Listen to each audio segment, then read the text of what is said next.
আমার হীরামন পাখি আমার পরাণের পাখি তোরে কোথায় রাখি পাখি রে সবই মিছে আর ফাঁকি সবই মিছে আর ফাঁকি ঠিক না বেটি ও পাখি রে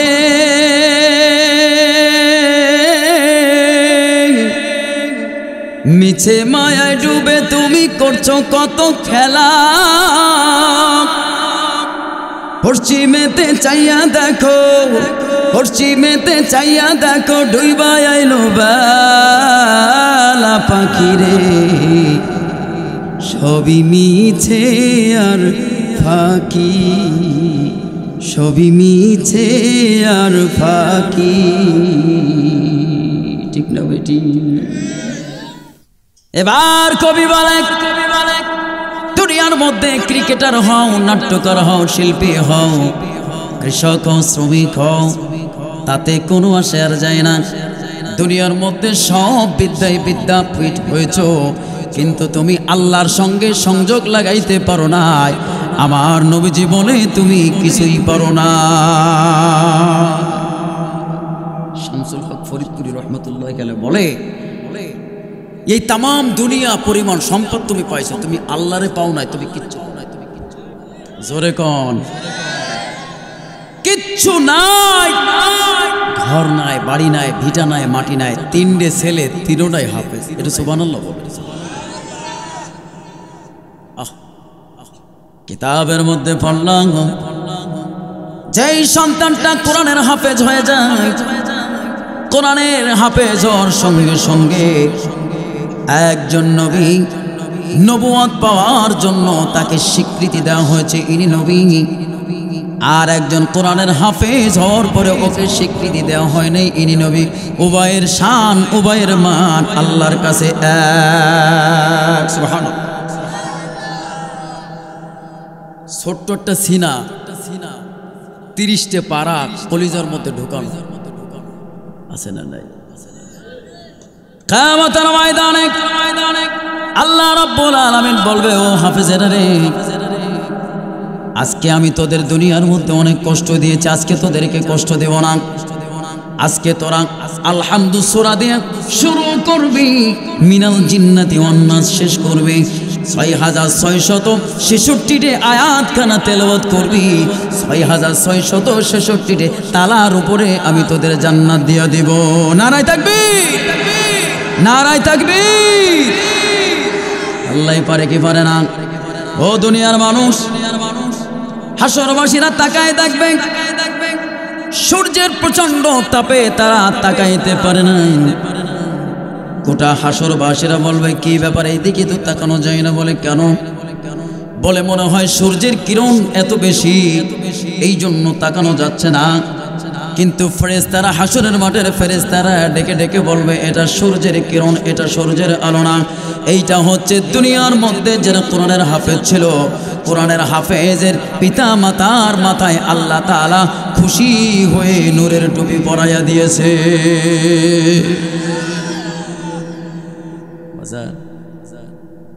ব্যাট ক্রিকেট স্টাম্প কলম কৃষকের হাতিয়ার মানুষ পিটানো অস্ত্র সব দুনিয়াতে চলে থেকে যাবে যেই ব্যক্তি সব কিছু না জানার পরে সে যেমন আল্লাহকে বন্ধু বানায় নিয়েছে আর আল্লাহর বন্ধু বানানোর কারণে এই ব্যক্তি দুনিয়ার মানুষ যা পাইছে তার চাইতে এই ব্যক্তি কম পাইল না বেশি পাইল জোরে কম কোরআন শিখাও ছেলে মেয়েকে ওহে মুসলমান জান কবজের সময় তোমার কোন সবাই বলবেন মিয়া বাড়ি যে ভাবির একা একা গান শোনান আমরা জানি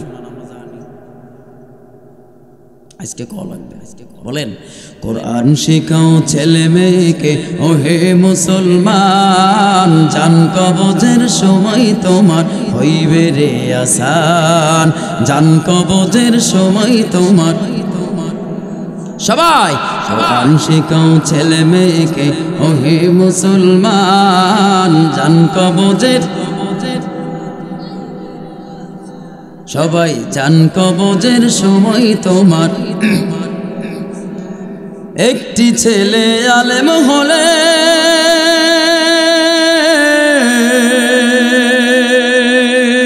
পড়বে কোরআন মৃত্যুকালে আল্লাহু আকবার একটি ছেলে আলেম হলে পড়বে কোরআন মৃত্যুকালে মরদুদ শয়তান ভেগে যাবে মরদুদ শয়তান ভেগে যাবে থাকবে রে ঈমান কোরআন শিখাও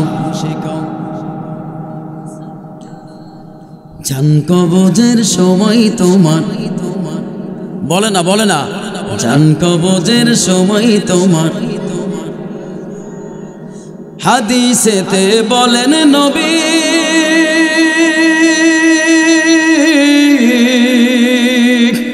জান কবজ হবে যখনই মরদুদ শয়তান ভেগে যাবে মরদুদ শয়তান ভেগে যাবে থাকবে রে ঈমান পিছনেতে ভাগবেন নাকি খবরদার জি বাবা না না না না না এই কালকে যেখানে বয়ান ছিল সভাপতি কই সেটে দেন আর পাবলিক কয় হুজুর আরো 1 ঘন্টা চলবে 1 ঘন্টা চালাইলে চালানো যাবে বান্ডে যদি থাকে তো ডালতে তার সমস্যা নাই হ্যাঁ কিন্তু ফজরের নামাজ আছে না এটার দিকে লক্ষ্য রাখতে ঠিক না ঠিক দুনিয়ার মানুষ সন্তানকে আলেম বানায় দাও সমাজের মধ্যে ইমামের সংখ্যা বেড়ে যাবে মুফতির সংখ্যা বেড়ে যাবে সমাজের মধ্যে তলবে ইলমের সংখ্যা বেড়ে যাবে যেই জমিনে তলবে ইলমরা থাকে ওই জমিনের পায়ের নিচে আল্লাহ রাব্বুল আলামিন জান্নাতের ফরাশ বিছায়া দেয় আল্লাহু আকবার হুজুর বলে দিলেন বাবা তোমার ব্রেন ভালো মেধা বলো আগামীকাল তুমি সবার আগে এসে সামনে এসে বসে যাবে বেঞ্চে ছাত্র বলতে যে হুজুর আমি তো প্রত্যেক দিন চেষ্টা করি কিন্তু আমি তো আসতে পারি না বলে কারণটা কি বলে বাবা আগামীকাল সকালবেলা সবার আগে তুমি বাড়ি থেকে রওনা করবা তাহলে তুমি সামনে বসতে পারবা হুজুরের ছাত্রকে বলে দিল কিন্তু পরের দিন দেখা গেল ছাত্র যেখানে এসে বসে ওখানেই এসে প্রত্যেক দিন বসে কি ব্যাপার তোমাকে না বললাম তুমি সামনের বেঞ্চে এসে বসবা ছাত্র বলতে যে হুজুর আমি তো বাড়ি থেকে যথাসময়ে রওনা করেছিলাম কিন্তু আমার আসতে প্রতিদিন লেট হয় বলে কেন লেট হয় বলে আমি একটা কদম দেই কদম দেওয়ার সঙ্গে সঙ্গে কেমন যেন আল্লাহর নূর বিচ্ছুরিত হয় আরেকটু জোরে বলুন সুবহানাল্লাহ বলে কেন নূর বিচ্ছুরিত হয় বলে হুজুর আমি যখন কদম রাখি কদম রাখার সঙ্গে সঙ্গে মনে হয় একটা নূর আর একটা নূরের সঙ্গে বাড়ি লেগে উধাও হয়ে যায় এই ছাত্রের নাম কি এই ছাত্রের নাম হুজুরে বর্মান এই ছাত্রর নাম হচ্ছে ইমাম গাজ্জালী রাহমাতুল্লাহি আলাইহি ইমাম গাজ্জালী তলবে ইলমের দাম আছে না নাই জোরে বলেন তলবে ইলমের দাম আছে কোরআনের দাম এখনো আছে বিলীন হয়ে যায় না খবরদার যদি কেউ মনে করে থাকেন কোরআনের স্পিরিট কোরআনের পাওয়ার কমে গেছে না কোরআনের পাওয়ার দুনিয়াতে না কোরআনের পাওয়ার আল্লাহ তাআলার আরশে আজিম পর্যন্ত ক্ষমতা রাখে সুবহানাল্লাহ কোরআন অবতীর্ণ হয়েছে কার উপরে মুহাম্মদ রাসূলুল্লাহ সাল্লাল্লাহু আলাইহি ওয়াসাল্লাম তার উপর অবতীর্ণ হয়েছে মুসার উপরে তাওরাত দাউদ আলাইহিস সালাতু ওয়াস সালামের উপরে কিতাব অবতীর্ণ হয়েছে ঈসার উপরে হলেন সমস্ত নবীদের সঙ্গে আল্লাহ তাআলা দেখা করেছেন কথা বলেছে দুনিয়ার মধ্যে কিন্তু আমার এবং আপনার নবী দোজাহানের বাদশা রাহমাতুল লিল আলামিনের সঙ্গে আল্লাহ দেখা করেছে তার আরশ আজিমে আল্লাহু আকবার কোরআনের কারণে আল্লাহর হাবিবের সঙ্গে আল্লাহ তাআলা দেখা করেছে কোথায় আরশ আজিমের উপরে এই কোরআনের দাম এখনো আছে বাজান, রাহমাতুল লিল আলামিন। তার উপরে যখন কোরআনুল কারীম অবতীর্ণ হলেন আল্লাহর রাসূল তার ভাঙ্গা করে ঘরের মধ্যে বসে বসে তেলাওয়াত করতেছে। রাতের অন্ধকারে সবাই চলে আসছে, কাফেরদের বড় বড় লিডারেরা, আবু জেহেল আসছে, উতবা আসছে, সাইব আসছে, মক্কার প্রমুখ বড় বড় লিডারেরা আসলো। লিডারেরা আসার পরে যখন একে অন্যের সঙ্গে গভীর অন্ধকারের মধ্যে যখন একে অন্যের সঙ্গে টাক লাগে, বলে তুমি কে? বলে আমি আবু জেহেল। কয় তুমি কে? বলে আমি উতবা। কয় কি ব্যাপার এখানে? মোহাম্মদের শত্রু না বন্ধু? বুঝতেছেন না মনে কথা? মোহাম্মদের শত্রু।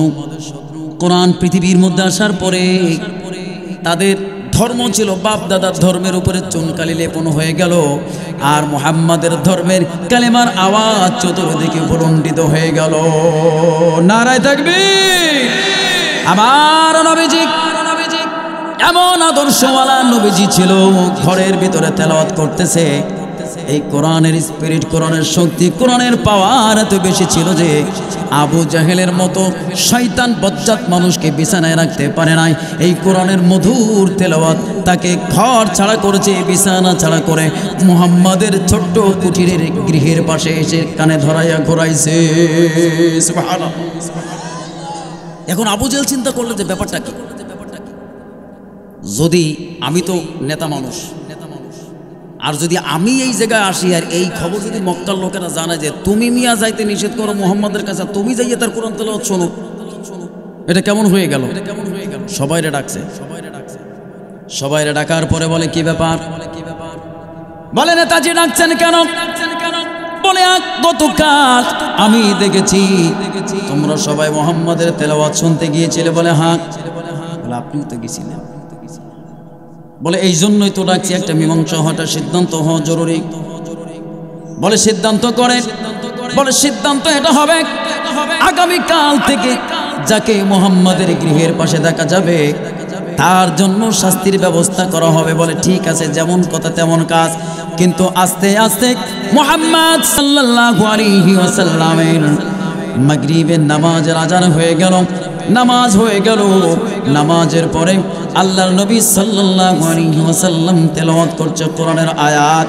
والشمس وضحاها والقمر إذا تلاها والنهار إذا جلاها والليل إذا يغشاها والسماء وما بناها। প্রত্যেকটার আয়াতের শেষে হা হা হা বলেন আল্লাহু আকবার। মক্কার মানুষেরা বললেন প্রত্যেকটা এটা এত ছন্দমালা, আমাদের মনে হচ্ছে এটা মুহাম্মাদের রচিত একটা কিতাব, এটা তার আল্লাহর কিতাব না। মুহাম্মদ কবিতার মতো কত সুন্দর করে একটা প্রত্যেকটা আয়াতের শেষে কত সুন্দর করে হা হা যোগ করা আছে। আল্লাহ রাব্বুল আলামিন বলেন খালাকাল ইনসানা মিন সালসালিন কাল ফাখরি ওয়া খালাকাল জান্না মিন মারজিম মিন নার ফাবিআইয়ি আলাই রাব্বিকুমা তুকাযযিবান।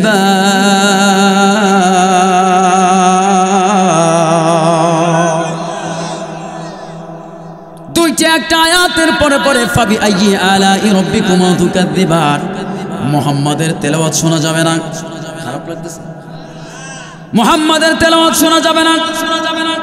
রাত্র যখন গভীর হচ্ছে সমস্ত লিডারের শরীরের মধ্যে একটা চুলকানি শুরু হয়ে গেল, ব্যথা অনুভব শুরু করলেন।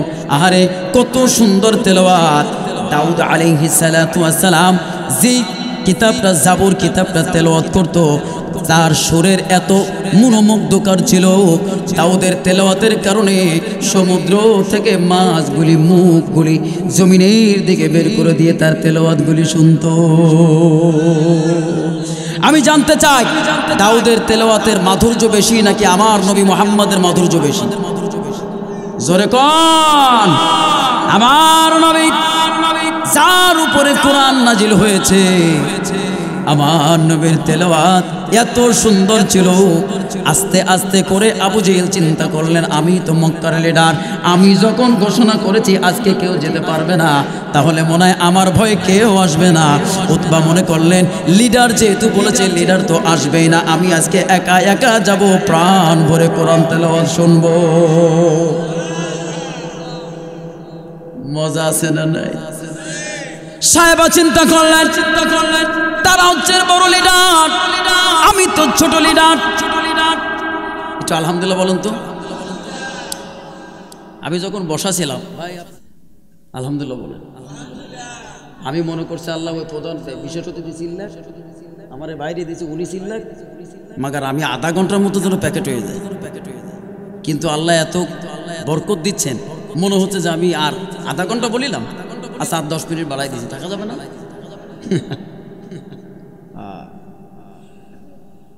সমস্ত কাফেরেরা লিডাররা বললেন কেউ যেহেতু আসবে না, আমি আজকে একা একা এত সুন্দর তেলাওয়াত শুনবো, কেউ থাকবে না এই কোরআনের তেলাওয়াত শোনার জন্য। দেখা গেল একে একে আসতে আসতে কেউ আসবে না বলে সবাই এসে হাজির।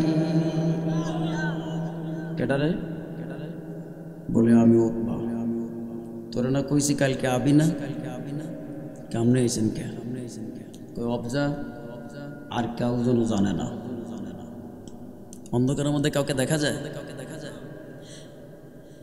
আল হক ওয়া যাহাকাল বাতিল ইন্নাল বাতিলা কানা যাহুকা।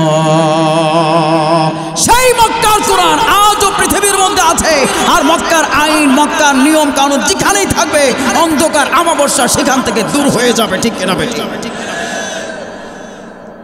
এই কোরআনের ছোঁয়া যেখানেই লাগবে সেই জায়গাটা নূরে নূরান্বিত হয়ে যাবে। ঠিক না বেঠিক? এই ছোঁয়া যদি পরিবারে লাগে, পরিবারে শান্তির পোহারা হয়ে যাবে। ঠিক না?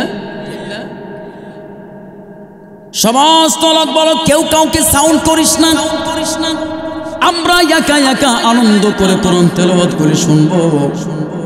হঠাৎ করে দেখতে দেখতে দেখা গেল একটু সামনে অগ্রসর হয়, আর একজনের সঙ্গে দেখা, ভাই কথা বলেন না, একটু সামনে অগ্রসর হয়, দেখে আর একজনের সঙ্গে দেখা, তোমরা এসেছো কেন? বলে নেতাজি আপনারা যেই জন্য এসেছেন আমরাও ওই জন্য এসেছি। সেই কোরআন এখনো আছে না নাই? কি যে মজা যখন তেলাওয়াত করা হয়, তেলাওয়াতের এত মজা এত মধু। সোদাইসি যখন তেলাওয়াত করে তখন এতটা বেশি আনন্দ, এতটা বেশি মজা লাগে, প্রত্যেকটা মুক্তাদির চোখ বেয়ে পানিও ঝরে পড়তে থাকে। আলহামদুলিল্লাহি রাব্বিল আলামিন আর রহমানির রহিম মালিকি ইয়াউমিদ্দিন ইয়্যাকা না'বুদু ওয়া ইয়্যাকা নাস্তাঈন ইহদিনাস সিরাতাল মুস্তাকিম صراط الذين أنعمت عليهم غير المغضوب عليهم ولا الضالين।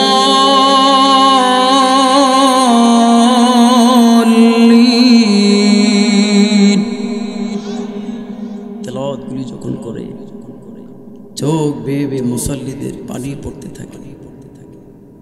এই কোরআন এখন আমাদের মাঝে আছে, তলবে ইলমদের আমাদের মোছে বাঁধে না। মসজিদে গেলে করি কি করি না, এই তোর পাগড়িতে গন্ধ বাইরে বলে কি বলে না বেড়া, এই তো পাঞ্জাবিতে কি লাগছে রে, এই কথাগুলো কেন বলে জানে?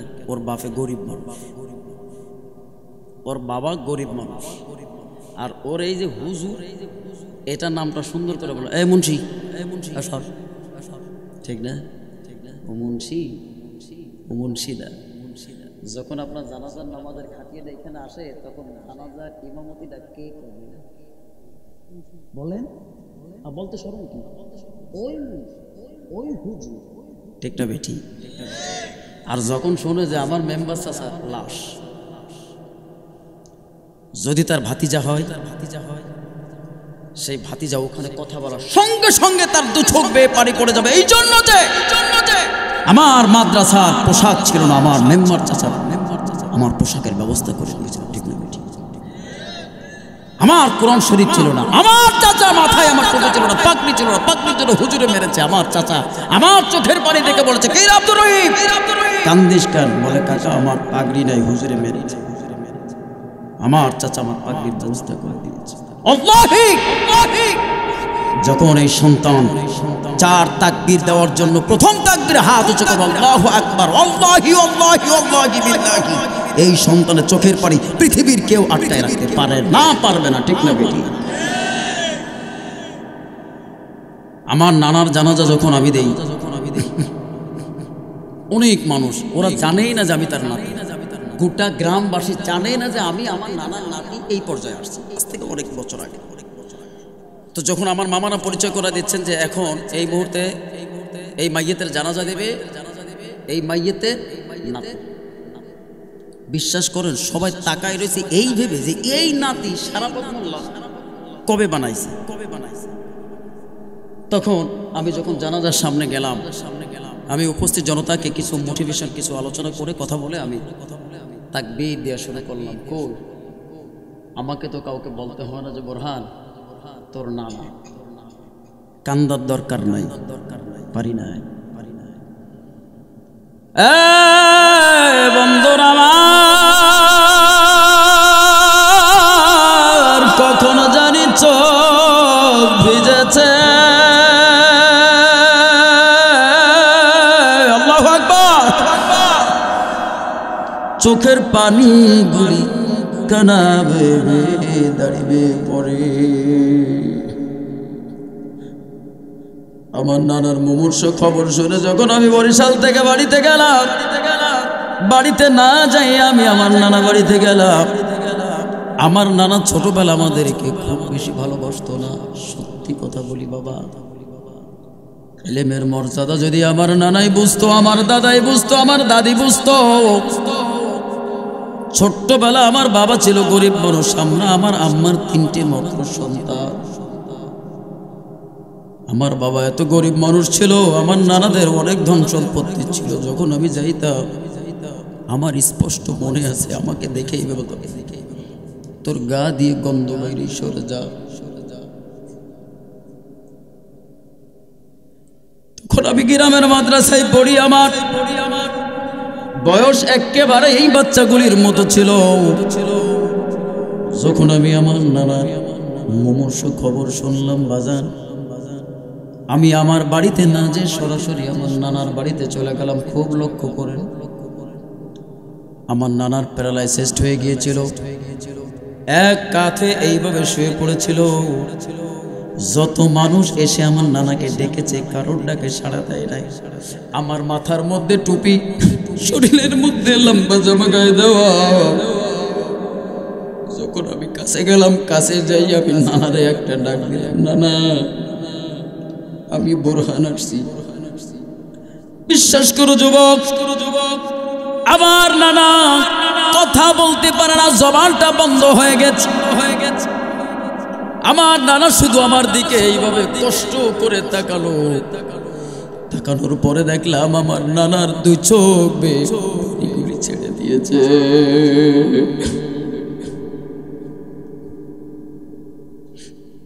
ওলামাই কিরামকে দেখে পছন্দ হয় না বাবা, এরা তোমাদের জাতির শত্রু না, এরা তোমাদের বন্ধু, ঠিক না বে ঠিক?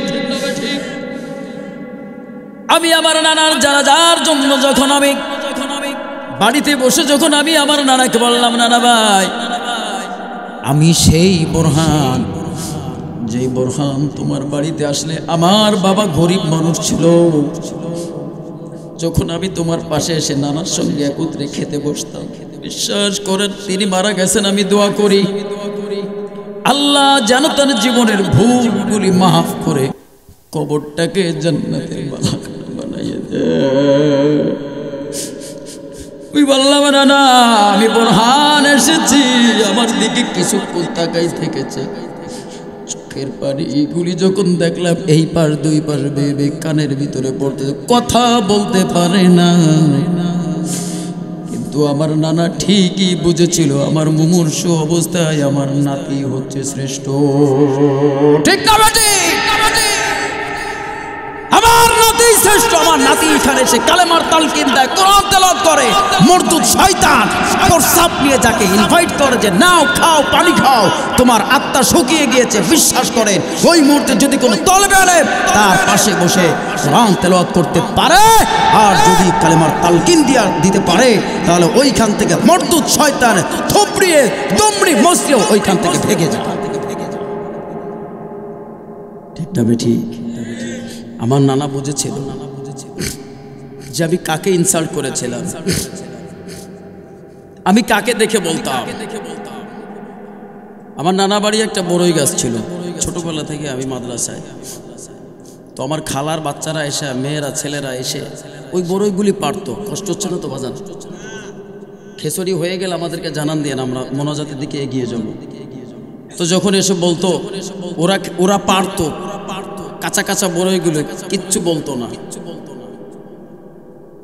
আমি যখন যাইয়া বড়ই গেছে ডিল মারতাম, বড়ই পাড়ার চেষ্টা করতাম, আমার নানা দেখে আমার নানিরে সে কি বকা, খুব কুৎসিত ভাষা ব্যবহার করেছিল। তখন তো আমার নানাই বোঝে নাই।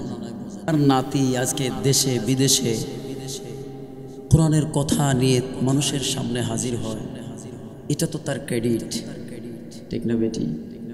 এটা তো তার বড় চাওয়া পাওয়া।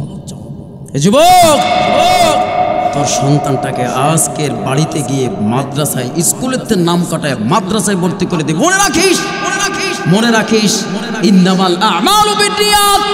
যদি তোর নিয়াত খালেস থাকে, নিয়াত সহি থাকে, তাহলে এই সন্তান মানুষের ধাক্কা লাথি কিল ঘুষি খেয়ে একদিন আলেমের মতো আলেম হয়ে দাঁড়াবে। জোরে বলেন ঠিক না ভাই? ঠিক।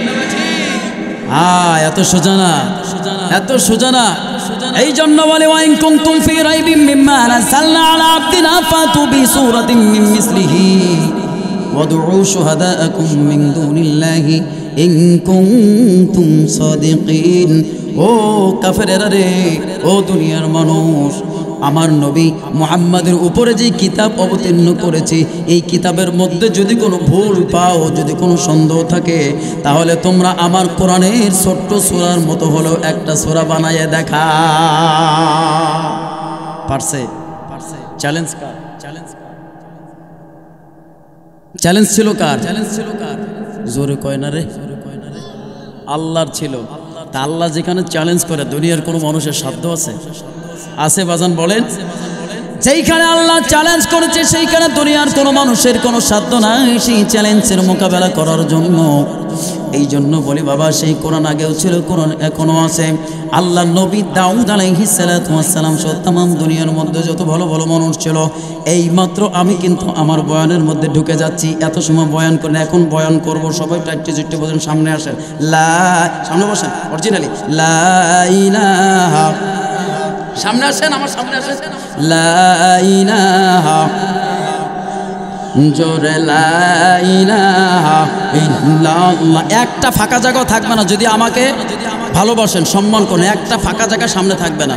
যদি আলেমকে মহব্বত করেন, আলেমকে ভালোবাসেন, একটা ফাঁকা জায়গা সামনে থাকবে না। গরম হয়েছে জায়গা, সামনের জায়গা আবার গরম হয়ে যাবে। আসেন বসেন। লা ইলাহা ইল্লাল্লাহ, লা ইলাহা ইল্লাল্লাহ, জোরে লাই। পাখির গানে গানে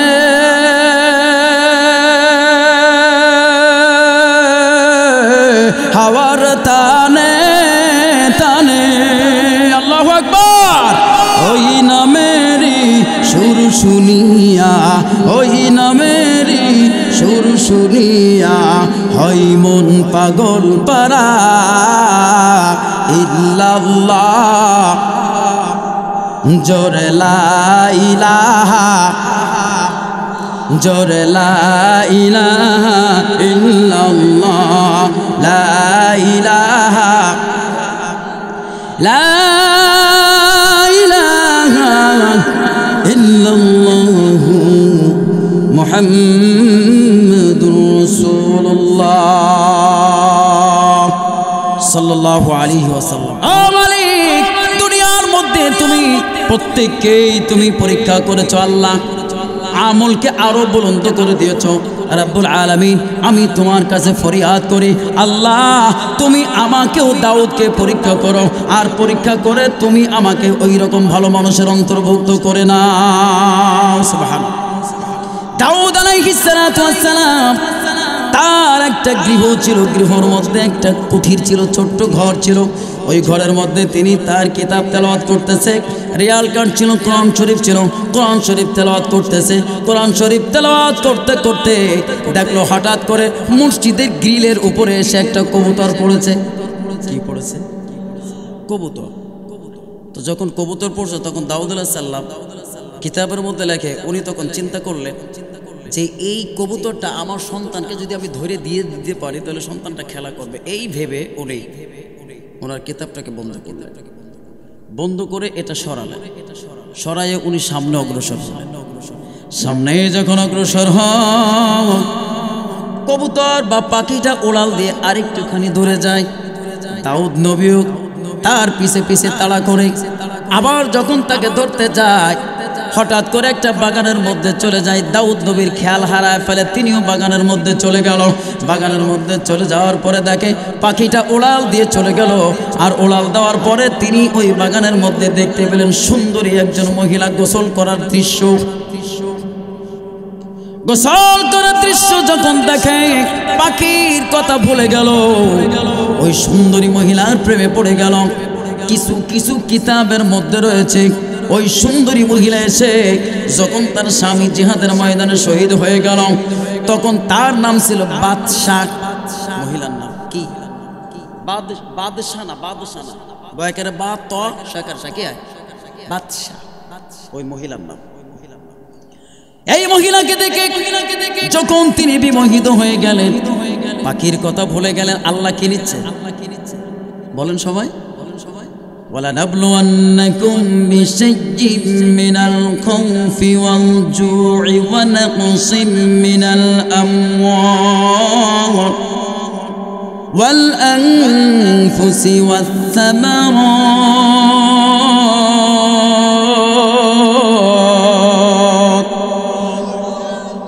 مَكُنُ چُشتِك نَمَازে পাঞ্জগানা فويل للمصلين الذين الله أكبر। যখন উনি ওই মহিলার দেখলেন তখন উনি কাছে গেলেন। হঠাৎ বাগানের ভিতরে আগান্তুক একটা পুরুষকে দেখে মহিলা, উনি কাপড় চোপড় একবার অনাবৃত ছিলেন, তখন তার শরীরটাকে তার চুল দিয়ে জড়িয়ে নিলেন। মানহাজ, আপনি কে? বলে আমি এই জামানার নবী দাউদ। বলে তুমি কে? বলে আমি তো এক মুজাহিদের স্ত্রী, নাম কি? বাদশাহ। তো যখন ওর প্রেমে পড়ে গেলেন, প্রেমে পড়ে যাওয়ার পরে দাউদ আলাইহিস সালাতু ওয়াস সালাম মনে মনে ফিকির করলেন সে তাকে কি করবে? বলেন বিবাহ করবে। তাকে বিবাহ করার আগে তার স্ত্রীর সংখ্যা 99 জন ছিল। আলহামদুলিল্লাহ বলেন। খবরদার এই নিয়ামতের কথা শুনে যেন মনে মনে ফিক্সড করে যাইয়েন না, বাড়ি যাই আর এলে কইলো কপাল পড়ছে, আপনারটা পড়ছে, আমারটা তো মুখ পড়বে যে কোন হুজুরে বয়ান করে দিয়ে গেছে। এই মনুর বাপ যে এখন মাতাল হয়ে গেছে কথা কন। আপনি একজনের সামাল দিতে পারেন না, আপনি দুইজনের তো মুইটে পাটই যাইবেন। কয় বেলা যে বাড়ি খাইবেন এত কোনো হিসাবে ঠিক না? দাউদ নবী পেরেছেন। আর এই মহিলার ঘর থেকে যেই সন্তান দুনিয়াতে আসছে সেই হচ্ছেন বাদশাহ সুলাইমান আলাইহিস সালাম। যারা বলেন সুবহানাল্লাহ।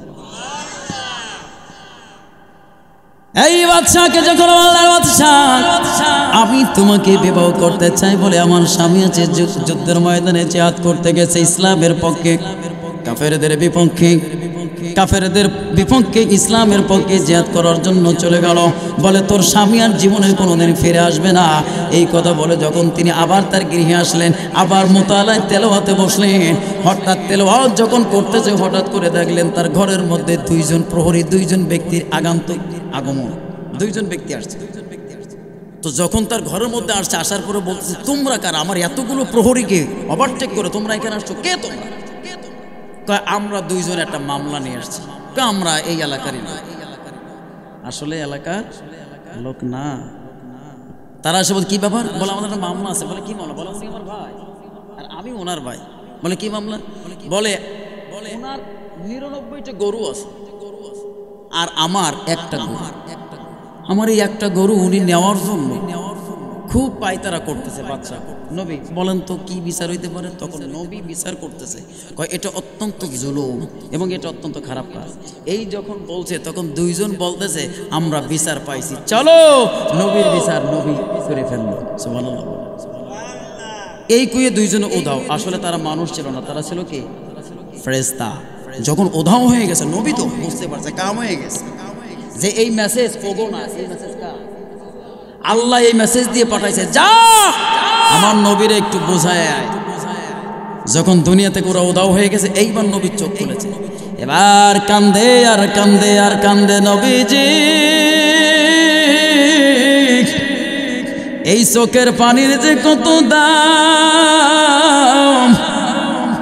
360 বছর কান্নাকাটি করার পরে আদমের দোয়া আল্লাহর কাছে কবুল হয়। তখন ওই কান্নাকাটি করতেছে। কিতাবের মধ্যে আসছে 40 বছর পর্যন্ত এক সেজদায় কাটাই দিয়েছে। ওমিয়া জোরে বলুন সুবহানাল্লাহ। কিতাবের মধ্যে আসছে সেজদা দিয়ে যখন এভাবে পড়ে আছে, তার চোখের পানিতে জমিনে পড়ে জমিন উর্বর হয়ে কাদা কাদা হয়ে সেখান থেকে ঘাস হয়ে তার মস্তক মোবারকটা ঢেকে গিয়েছে। এত পরিমাণ কেঁদেছে, আল্লাহ আমি কি গুনার কাজ করেছি, আল্লাহ এটা আমি একজন পয়গম্বর, আমার জন্য এটা শোভা পায় না। ঠিক না বেটি? আল্লাহ এটা আমি অন্যায় কাজ করেছি। আল্লাহর কাছে রোনাজারি 40 বছর কান্নাকাটি করার পরে আমার আল্লাহ বলে, এই নবী দাউদ মাথা উঠা, আমি তোরে এক্সেপশনাল পাওয়ারে আমি আল্লাহ তাআলা তোকে মাফ করে দিলাম। আরো জোরে হবে। আমার আল্লাহ যদি এই ময়দানে সবাইকে মাফ করে দেয়, এই পৃথিবীতে কেউ আছে যে আল্লাহকে বলবে আল্লাহ তুমি সলিমউদ্দিন কোসিবউদ্দিনটা মাফ করলা কেন? আল্লাহ ওই একক তো নামাজ পড়ানো ও ইসলামের ক্ষতি করার জন্য আল্লাহ চেষ্টা করে। আল্লাহ বলবে আমি আমার এক্সেপশনাল পাওয়ারের মাফ করছি, তুই কিনা? ঠিক না ভাই? ঠিক। কিন্তু রুজু তাওয়াক্কুল হতে হবে কার উপরে? আল্লাহর উপরে। দাউদ আলাইহিস সালাম কোনো মানে বাধা মানেন, আল্লাহ আমার ভালো লাগছে তুমি তো মাফ করলা, কিন্তু ওর স্বামী যদি মাফ না করে আমারে, তাহলে কি করবি? বলে আল্লাহ হয়তো গেছে জিহাদে, আমার ভাতিজা ছিল জিহাদের মধ্যে, আমি তাকে বলেছিলাম খবরদার ওই যেন ফেরতে না পারে, ওরে ওইখানে হত্যা করে ফেলা, তাইলে তার বিবির আমি বিবাহ করতে পারবো। এটা এক রাওয়াত। আর এক রাওয়াতে আছে না না না, একজন পয়গম্বর কখনো আর একজনের স্ত্রীকে ভাগায় নিয়ে আসতে পারে না, বরঞ্চ ওই মহিলাই দাউদ আলাইহিস সালামের কাছে এসে বলছে আপনি আমাকে বিবাহ করে। আমি তার কাছে চলে গেলাম, সে মারা গেছে, তার কবরের কাছে গেলাম। আল্লাহ বললেন দাউদ রে আমার কথা বল, আল্লাহ তোমাকে জাগতে বলেছে, এই কবরবাসী তুমি উঠে দাঁড়াও। যখন আল্লাহর কথা বললেন তুমি ওঠো, সঙ্গে সঙ্গে কবর থেকে তিনি উঠলেন, সালাম করলেন, আসসালামু আলাইকুম ইয়া নবী। যখন নবী দাউদ আলাইহিস সালাতু ওয়াস সালাম যখন উত্তর করলেন, উত্তর করার পরে তিনি বলতেছে আপনি আমাকে ডিস্টার্ব করলেন কেন? আমি তো মহানন্দে ঘুমাচ্ছিলাম। কে আপনি? দাউদ কয় উনি বলতেছে ওনাকে, বলে তুমি আমার মাফ করে দাও। বলে কি মাফ করবো? কয় সব মাফ করে দিছি। ওর মানে আর হুঁশ নাই, ওই এত নিয়ামতের মধ্যে ছিল, কয় সব মাফ করে দিছি। কয় না বেটা তুই বোঝস নাই। কয় না সব বুঝি মাফ, সব মাফ, সব মাফ। তো এই কইয়ে ও আবার শুয়ে পড়ছে। কিতাবে যেভাবে আসছে, আমার এটা অনলাইনে যাচ্ছে।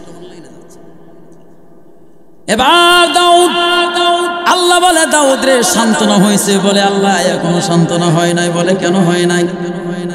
বলে আল্লাহ আমি তো আমার জরুরত আমার হাজতের কথা বলতেই পারলাম না, আর ও তো শুনতেই পারলো না। কি শুনলো, কি মাফ করলো? আল্লাহ দুনিয়াতে যা হয় হবে, হাসরের মাঠে আমি তোমার কাঠগড়ায় দাঁড়াতে পারবো না। ইত্তাকুল্লাহ ওয়ালা তামুতুন্না ইল্লা ওয়া আনতুম মুসলিমুন।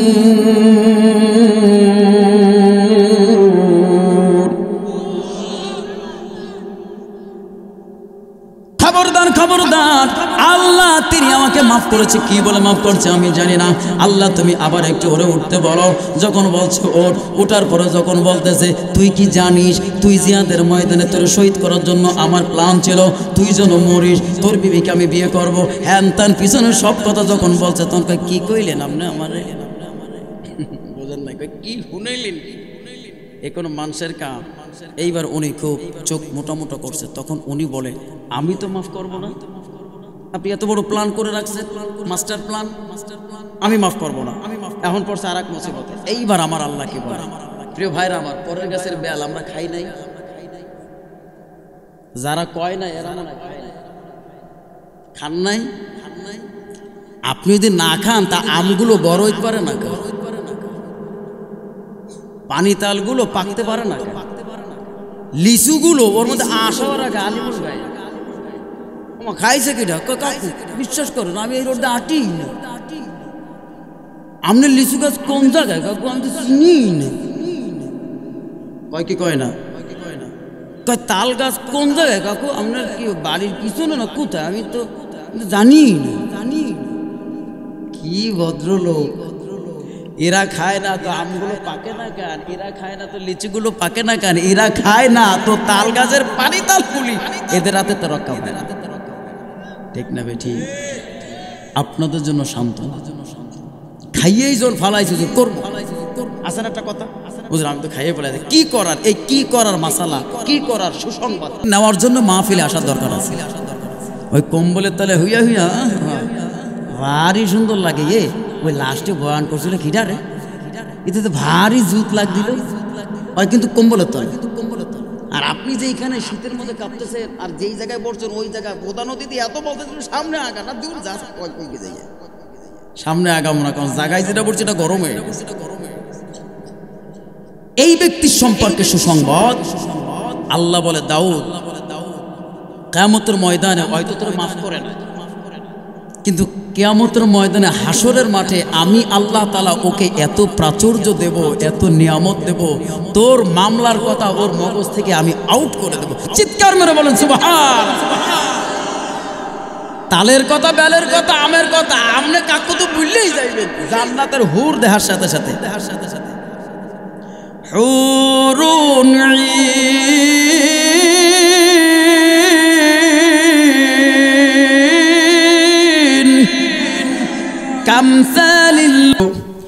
মা দুঃখিনী তখন চোখ মুছতে বুঝতে বাড়িতে ফেরে,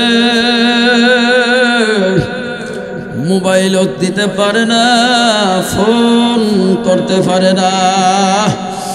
যখন ঈদের ছুটি হয়, যখন রমজান মাস হয়, মা প্রত্যেক রমজান মাসে জানে রাজু আমার ইফতারি করে দিয়ে যায়। ইফতারের যত পণ্য সামগ্রী খাবার দাবার আছে, খেজুর থেকে শুরু করে চিরা, গুড়, মিঠা, মুড়ি পর্যন্ত সব কিনে দিয়ে যায়। আকারে রমজান মাস তো চলে আসলো, আমার রাজু কই রে? আসলে মা পাগলে নিজে দৌড়ে, রাজু তো বহু আগে মারা গেছে। এ আমার পর্দার আড়ালের মা, এ আমার সামনে যত যুবক ভাইরা রয়েছে, তুমি হয়তো জানো না তোমার মা তোমারে কতটা ভালোবাসে। তোমার মা তোমার এতটা বেশি ভালোবাসে, যখন তুমি কোনো অন্যায় কাজ করো তখন তোমার মা তোমারে পিটুনি দেয়, তখন তোমার আব্বা তোমারে পিটানি দেয়। আর সারা দিন পিটানি খেয়ে তুমি এই জায়গায় সময় কাটাও, ওই জায়গায় সময় কাটাও, দুপুরেও বাড়িতে আসো না, সন্ধ্যায়ও আসো না, কিন্তু পরিবারের সবাই যার যার কাজে ব্যস্ত। তোমার মাই কিন্তু দরজার দিকে বারবার তাকায়, ঠিক না বেঠিক? এ আল্লাহর পাগলেরা বারবার দরজার দিকে তাকায় আর মনে মনে বলে কেন তুই আসো না? দুপুরে কোথায় খাইছো, কি খাইছো না খাইছো, বাড়িতে আয়, আমি না হয় একটু মারছি, তাই বলে কি তুই এতক্ষণ রাগ করে থাকবে? সন্ধ্যা পেরিয়ে গেল আর বাড়িতে আসে না। বাবা মানুষটা রাগান্বিত হয়ে আছে, রাগ মানুষকে দেখায়, আসলে সে মূলত রাগ হয়ে নাই। তখন সে বাবার অবস্থানে বাবাই রয়েছে, আর তিনি বুঝাইতে চায়, ওরে পাগল,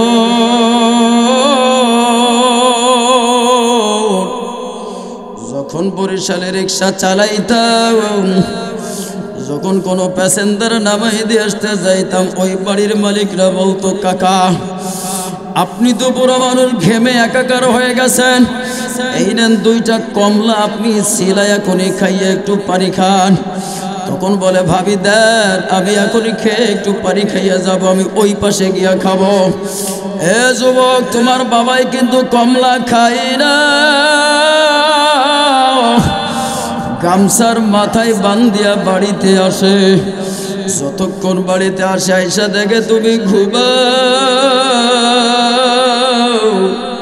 আইসা বলে, রাজু কই? বলে, রাজু তো বহুক্ষণ আগে ঘুমাইয়া গেছে।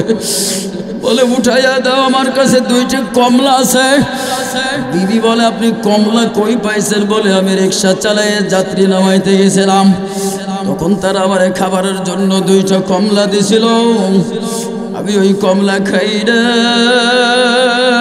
রাজুর কথা মনে পড়ছিল, রাজুর জন্য নিয়ে আসছি। তখন ওই মা রাজুরে ডাইকা ডাইকা ওঠে, রাজু ওঠো না, ওঠো না। কানতে কানতে, চোখ ডলতে ডলতে যখন তুমি উঠলাম, তখন তোমার বাবা ঘা থেকে, শরীর থেকে শার্টটা খোলে নাই, ঘাম লাগানো শরীরের মধ্যে শার্টটা এখনো লাগানো আছে। এ পাগল, মায়ের জন্য কি মায়া হয় না? বাবার জন্য কি মায়া হয় না? তাকাই দেখ, তোর মা নাই, তোর বাবা নাই। দুনিয়ার সবাই যদি তোরে মারে, কে তোরে আইসা আগলা দেবে? কিন্তু যখন তোর মা বেঁচে ছিল, বাবা বেঁচে ছিল, একটা কটু কথা যদি তোমার কেউ বলছে, সঙ্গে সঙ্গে বাবা প্রতিবাদ করতে চলে গেছে, ঠিক না বেটি? আজকে তোর বাবা নাই, মাও নাই। আজকে মাহফিল থেকে যারা বাড়িতে যাবা, বাবা মা যাদের জীবিত, বাড়িতে গিয়ে দেখবা ঘরের জানালা দরজাগুলি খোলা, গিয়ে দেখবা বিবিও ঘুম, বাচ্চারাও ঘুম। তোমার মা একমাত্র টিম টিম করে কবুতরের মতো জানালা দিয়ে তাকায় রয়েছে, আমার রাজু, আমার পাগলে কোন সময় বাড়িতে যাবে। যখন তুমি বাড়িতে গিয়ে দেখো, আর দেখো, বলো, মাগো, বাড়ির সবাই তো ঘুমায় পড়ছে, তুমি কেন ঘুমাও নাই? বলে, বাবা তুই এতক্ষণ আসতে তোর দেরি, তোরে ঘরে না দেখিয়া আমার তো বিছানায় ঘুম আসে না। আল্লাহ, এই মাদেরকে তুমি, যাদের সন্তানদের মা তোমার বিদায় হয়ে চলে গেল, আল্লাহ কবরগুলিকে জান্নাতের বাগান করে দাও। এই পাগল, যখন রাজুর বাবা এসে বলল, কমলাগুলি সেলাইয়া সেলাইয়া খাওয়ায় দাও, সেলাইয়া সেলাইয়া খাওয়ানো কমপ্লিট, রাজু তুমি ঘুমাইলে। ওই বাবা বলে, রাজু রে, বাড়িতে আয়, আসলে তোরে মারব না। রাজু তো আসে না, সন্ধ্যা গড়াইয়া গেল, ইশার আজান হয়ে গেল, নামাজও হয়ে গেল। পরিবারের সবাইরে ফাঁকি দিয়া মা পাশের বাড়ির আব্দুর রহিমদের বাড়ি দৌড় দেয়। আব্দুর রহিমদের বাড়ি গিয়ে বলে, ভাবি, তোমার আব্দুর রহিম কই? আমার রাজু আর আব্দুর রহিম তো সারাদিন এক লগেই থাকে, আমার রাজুর একটু বকা দিছিলাম, একটু মারছিলাম, আজকে সারাদিন বাড়িতে কই রইছে, কই খাইছে আমি জানি না। রাজুর আব্দুর রহিমের মা বলে, ভাবি আমাদের বাড়িতেও তো আসে নাই, আব্দুর রহিম তো পড়ার টেবিলে। মা নিরাশ হয়ে যখন বাড়িতে আসছে, পরিবারের সবাই ঘুমায়, মা এই জায়গার কাম ওই জায়গা করে, ওই জায়গার কাম ওই জায়গা করে, এই জায়গার পাতিল নিয়ে ওইখানে রাখে, ওই জায়গার পাতিল নিয়ে ওইখানে রাখে। আর কাজ শুধু বাড়াইতেছে আর বাড়াইতেছে। ঘরের দরজাটা দেওয়ার নাম কইরা ফাঁক কইরা রাখছে, আর শুধু এই কাম করে আর ওই কাম করে, আর শুধু দরজার দিকে তাকায়।